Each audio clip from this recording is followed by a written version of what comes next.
Hi friends, welcome to Dhruvasri circle. మనం ఈరోజు March 25 current affairs ఈ వీడియోలో భాగంగా చూస్తాం. మనకి ఫస్ట్ అంశం వచ్చేసి ఆర్ట్ అండ్ కల్చర్ అంశం. ఫస్ట్ మహాకాల్ ఆలయం మనకి వార్తలో ఉంది. ఈ మహాకాల్ ఆలయం అనేది మనకి మధ్యప్రదేశ్లోని ఉజ్జయిన్లో ఉంటుంది. అయితే ఇక్కడ ఏమైందంటే ఈ హోలీ సందర్భంగా మనకి ఈ గులాల్ అనేవి విసురుతుండగా మంటలు రేగి మనకి 13 మంది పూజారులు గాయపడ్డారట. అందుకోసం మనకు వార్తలో ఉంది.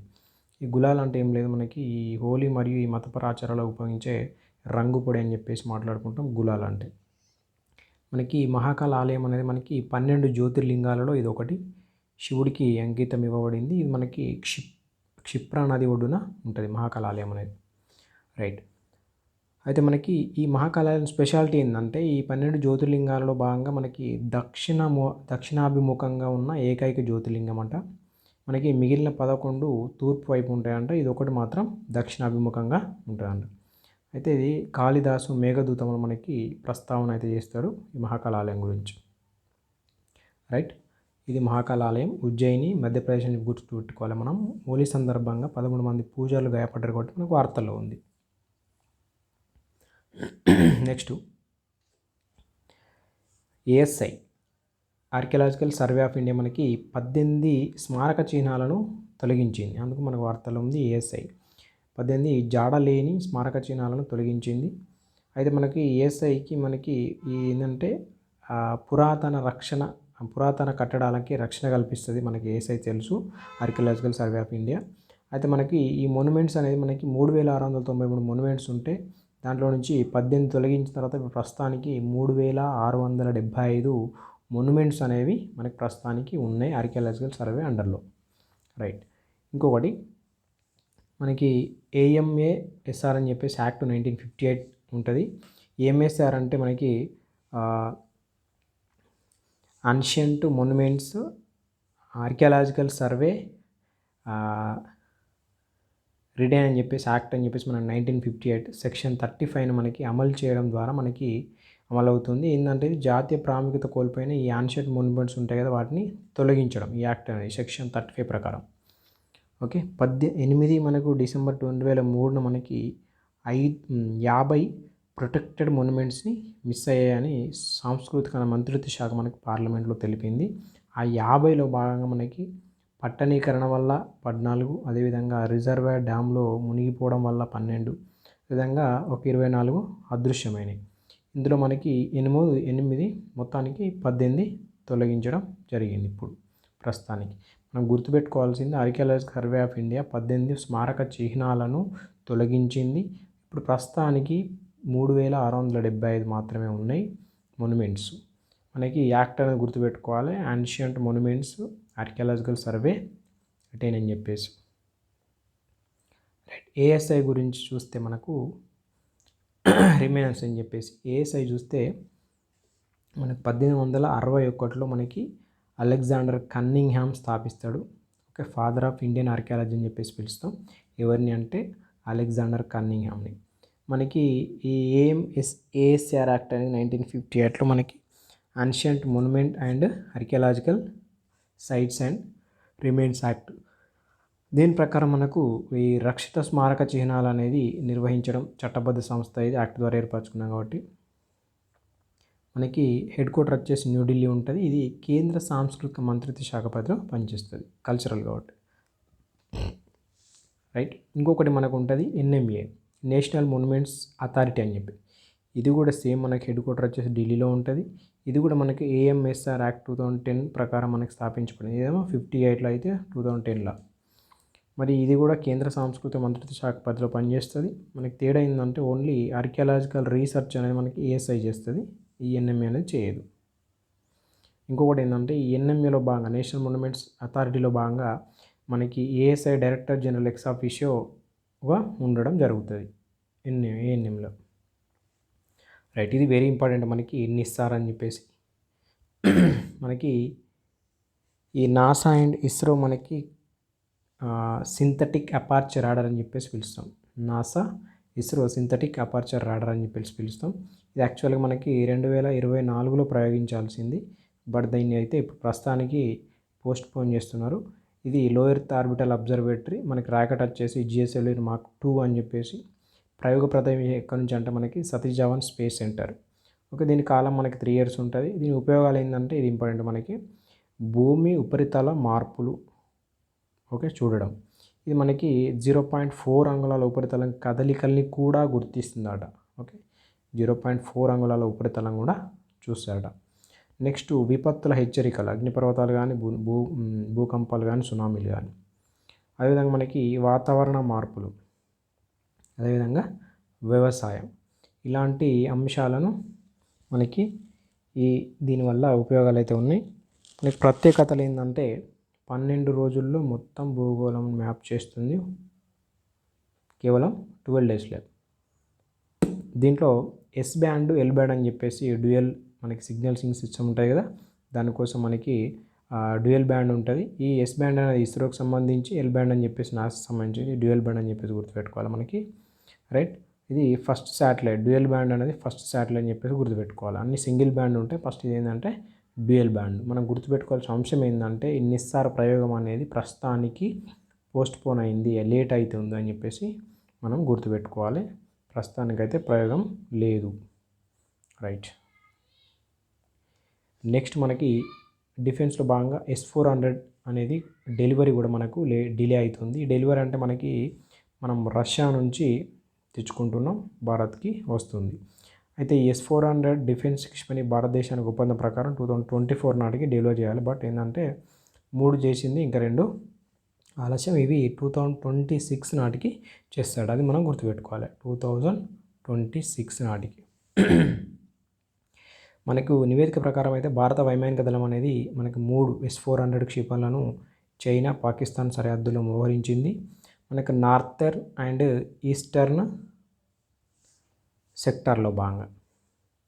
రైట్, ఈ మనం S-400 అని చూస్తే ఇది ఎయిర్ డిఫెన్స్ సిస్టమ్, ADS అంటాం, ఎయిర్ డిఫెన్స్ సిస్టమ్. ఇది రష్యా అభివృద్ధి చేసింది, ఆల్మస్ సెంట్రల్ డిజైన్ బ్యూరో. ఇది మనకు MSAM అని చెప్పేసి, అంటే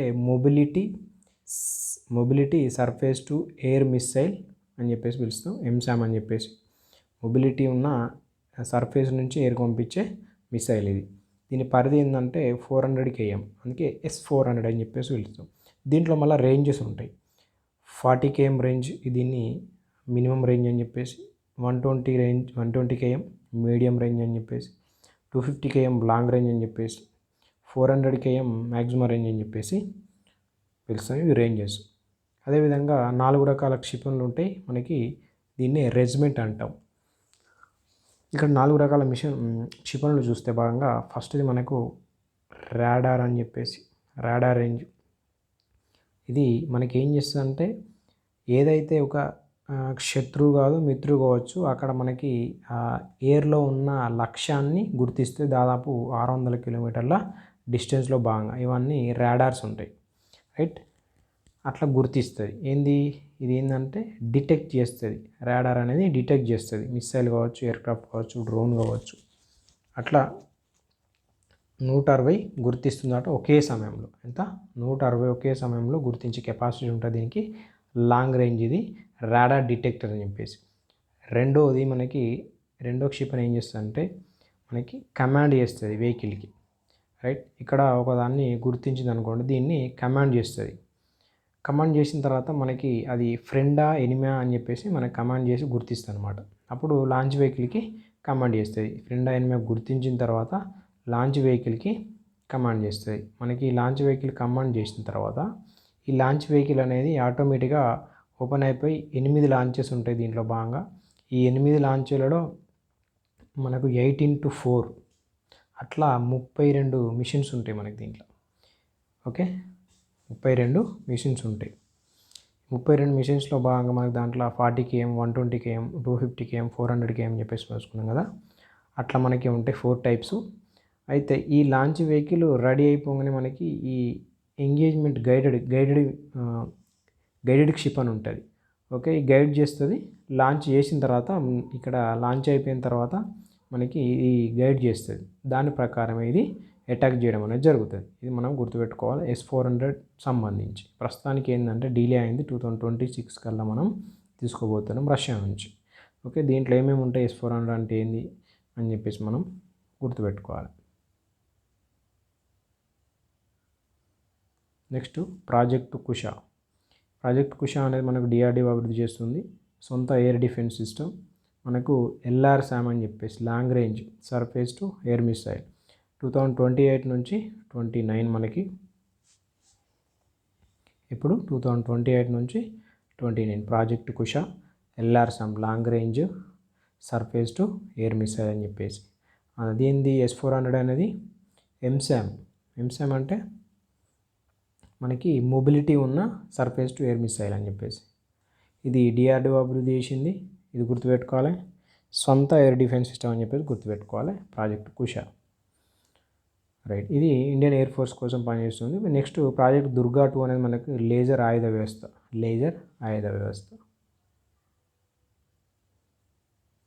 నెక్స్ట్ అంశం, ప్రపంచంలో మొట్టమొదటి లైవ్ అటెండ్ టీబీ వ్యాక్సిన్. ప్రపంచంలో మొట్టమొదటి లైవ్ అటెంప్ట్ టీబీ వ్యాక్సిన్. ఇది మనకు కంపెనీ వచ్చేసి బయోఫ్యాబ్రిక్ స్పెయిన్. నెక్స్ట్ ట్రయల్స్ అయితే మనకు భారత్ బయోటెక్ ఇండియాలో చేస్తుంది. దీని వ్యాక్సిన్ వచ్చేసి ఇది గుర్తుపెట్టుకోవాలి మనం, MBT వ్యాక్. ఏంటిది MBT వ్యాక్, ఇది వ్యాక్సిన్ పేరు. ఇది మనకి పెద్దలకు యూజ్ చేస్తాడు. మనకి చిన్నపిల్లలకు యూజ్ చేసేది BCG అని చెప్పేసి అంటాం. రైట్, ఇది మనకు MBT వ్యాక్ అనేది పెద్దల కోసం. ప్రస్తుతం చిన్నలకు BCG టీకా ఉంది. జంతువుల్లో క్షయ కలిగి ఉన్న బ్యాక్టీరియా నుంచి తయారు చేస్తారు. ఈ MBT మాత్రం ఏంటంటే మానవుల నుంచి సేకరించిన క్షయ బ్యాక్టీరియాతో తయారైద్దట. మైకో బ్యాక్టీరియా ట్యూబర్కోలిసిస్ అని చెప్పేసి అంటాం. లైవ్ బట్ వీక్ చేసింది. మనం గుర్తుపెట్టుకోవాల్సింది BCG టీకా అనేది జంతువుల్లో ఉన్న క్షయ బ్యాక్టీరియా. ఈ MBT వ్యాక్ అనేది మనుషుల సేకరించిన క్షయ బ్యాక్టీరియాలతో తయారు చేసింది, మైకో బ్యాక్టీరియా ట్యూబర్కులోసిస్. రైట్, ఈ మనకు MBT వ్యాక్ అనేది బయోఫ్యాబ్రిక్, బ్రిగేడ్ గెక్సిల్, జరగోజా ల్యాబ్లో మనకి భారత్ బయోటెక్ అని చెప్పేసి మనం గుర్తుపెట్టుకోవాలి. తొలిసారి దీన్ని డాక్టర్ బ్రిగేడ్ క్వెల్ ఫ్రాన్స్ సంబంధించిన యూనివర్సిటీ ఆఫ్ జరగోజా ల్యాబ్లో మనకి తయారు చేయడం జరిగింది. ఈ జరగోజా అనే యూనివర్సిటీ బయోఫ్యాబ్రిక్ పారిశ్రామిక భాగస్వామి. యూనివర్సిటీ ఆఫ్ జరగోజా ల్యాబ్లో బ్రిగేడ్ క్వెల్ అని చెప్పేసి పేరు, జరగోజా అనే ల్యాబ్, జరగోజా యూనివర్సిటీ బయోఫ్యాబ్రిక్ పారిశ్రామిక భాగస్వామి. మనం గుర్తుపెట్టుకోవాల్సింది మొట్టమొదటి లైవ్ అటెండ్ టీబీ వ్యాక్సిన్ అనేది బయోఫ్యాబ్రిక్ స్పెయిన్ కంపెనీ తయారు చేస్తుంది. ట్రయల్స్ మనకు భారత్ బయోటెక్ ఇండియాలో జరుగుతున్నాయి. వ్యాక్సిన్ పేరు MBT వ్యాక్. ఇది మనకు పెద్దల కోసం అని చెప్పేసి గుర్తుపెట్టుకోవాలి. చిన్నపిల్లలకి BCG టీకా ఉంటుంది. Right, okay. నెక్స్ట్, ఒలింపిక్స్ ఆరంభ వేడుకల్లో మన రష్యా బెలారస్ అథ్లెట్ నోచాన్ చంపేసి అది అంతా మాట్లాడుకున్నాం ఇంత లాస్ట్ క్లాస్లోనే భాగంగా. మనం ప్యారిస్ ఒలింపిక్స్లో భాగంగా పతాకధారి మనకు అచ్చంట శరత్ కమల్ అని చెప్పేసి. ఓకే, మనకి ఇప్పుడు ప్రస్తుతానికి ప్యారిస్లో జరుగుతుంది కదా ఒలింపిక్స్ 2024లో భాగంగా. అయితే అందులో భాగంగా మనకి భారత్ టీం విభాగంలో టేబుల్ టెన్నిస్ ఉమెన్ జట్లు ఒలింపిక్ క్వాలిఫై కావడం ఇదే తొలిసారంట. ఏంటంటే టీం విభాగంలో table tennis men plus women జట్లు ఒలింపిక్ క్వాలిఫై అవ్వడం ఫస్ట్ టైం. మనకి ప్యారిస్ ఒలింపిక్స్ కోసం IOAకు అధికారిక బ్యాంకింగ్ భాగస్వామి ఎవరున్నారంటే ఎస్ బ్యాంక్ ఉంది. ఎస్ బ్యాంకు ఒప్పందం చేసుకుంది. రైట్, మరి ఇంకోటి విషయం ఏంటంటే ఈ ఎస్ బ్యాంకు భారత్ ఒలింపిక్ జట్టు కోసం ప్రచార గీతం ఉంది. దీన్నే మిల్కర్ జీతాయంగ్ మేము కలిసి విజయం సాధించాం అనే ఒక థీమ్తోని. మేరీకోమ్ మనకి ఈ టీం అందరికీ కూడా హెడ్గా ఉంటాడు. శబ్ది మిషన్ అందరికీ హెడ్గా ఉంటుంది. గగన్ నారంగ్ మనకు తెలుసు షూటింగ్, ఈ మేరీకోమే boxing. Head of shooting village ఆపరేషన్స్కి ఉంటాడంట. హెడ్గా ఉంటాడు మనకి. ఈ మేరీకోమ్ కమిటీ మనకు వార్తల్లో ఉంది. రీసెంట్గా ఈ బ్రిజ్భూషణ్ మీద ఆరోపణల మీద కమిటీ అయితే వేయడం జరిగింది. మేరీకోమ్ కమిటీ శబ్ద మిషన్గా ఎంపికైంది. Gagan Narang head of shooting village operations కోసం. మనకి ఒలింపిక్స్ కోసం మనకి అధికారిక బ్యాంకింగ్ భాగస్వామి ఏదంటే ఎస్ బ్యాంక్. ఓకే, ఈ మిల్కర్ జీతాయంగే ప్రచార గీతం అయితే మనకు ఉంది. రైట్,